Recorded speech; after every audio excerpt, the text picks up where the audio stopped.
We're going to study Form 5, Chapter 2, Carbon Compounds today, Fats and Oils. It's going to be a super simplified, abridged version. Okay, you still have to study at home and learn yourself. You have 2 weeks anyway. So, Fats and Oils. I've written all my notes here. It's very simplified, like I said. What are fats and oils?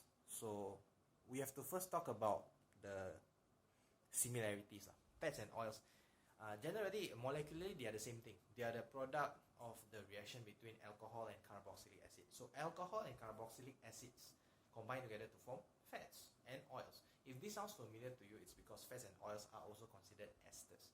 There are many types of esters depending on what alcohol and what carboxylic acid reacts. But fats and oils are examples of those. But what are the alcohols and what are the carboxylic acids that are involved here?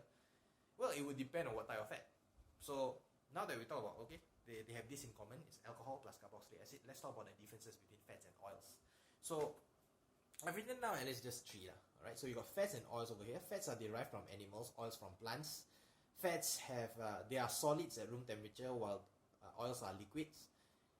Fats generally have higher cholesterol than plant oils. In fact, plant oils have low or no cholesterol at all.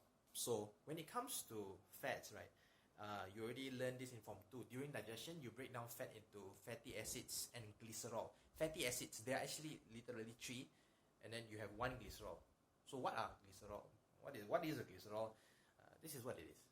Alright, thing here. So 3 carbons, alright, each of them attached to one hydroxyl group each. So this would be the IUPAC name for glycerol, 1,2,3 propane triol. So the fact that it has 3 OH group here, 3 hydroxyl group here, it can react with 3 different fatty acids. So these 3 fatty acids here are not bound to each other. They are all 3 separate fatty acids. And therefore, this one, for example, right, when they bind together, you will get yourself water. Alright, so this process is called condensation. And this glycerol can do this with 3 different fatty acids. So what you get from there would be this. So we usually draw the glycerol, alright, as one single rectangular block, and then you have 3 fatty acids, connected to that. Okay, so now the next question is, since we already know, okay, difference between fats and oil and all that, so why are fats solids at room temperature while plant oils are liquids? Okay, the main reason is, of course, you say, okay, teacher, obviously fats, they are solids at room temperature because they have higher melting point, higher boiling point, whatever it is. So I want to explain why they have higher melting point. And it's all because of the fatty acid itself. So when we talk about butter, or we talk about animal fat, alright, they tend to have this fatty acid here. It's called stearic acid, S-T-E-A-R-I-C. So stearic acids are 18 carbon chain long, 18 carbons long. Alright, this straight line over here. So if you look at this kind of a structure, let's say I try to cool them down.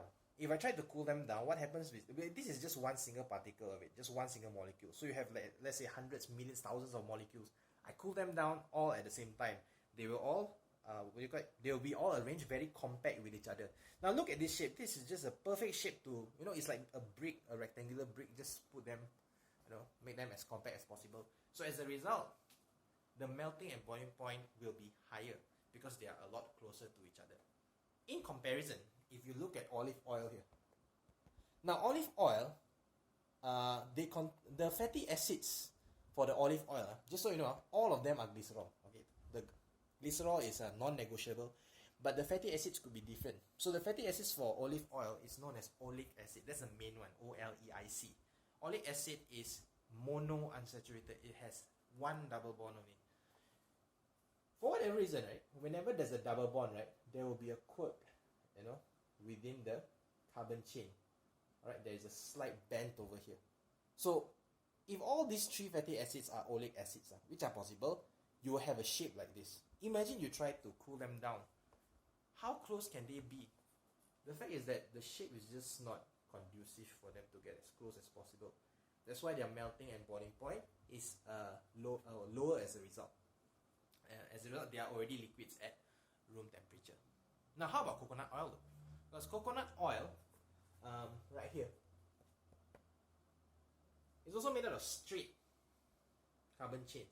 So coconut is also made out of what do you call it? Saturated fats actually. Okay, so there are exceptions to the rule.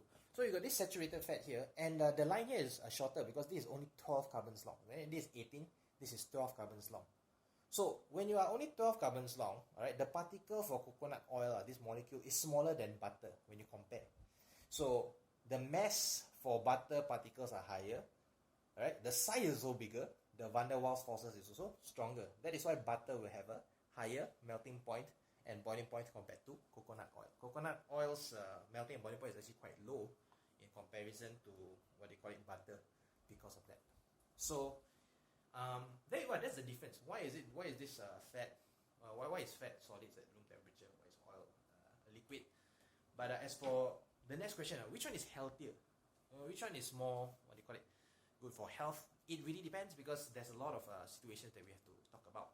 But generally, saturated fats are better for frying, and unsaturated fats are better as dressing, and what do you call it?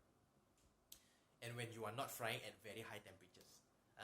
If you need the explanation for that, we can talk about this on WhatsApp or in Zoom. So we have to set up a time. But until then, that will be it for now. Wash your hands.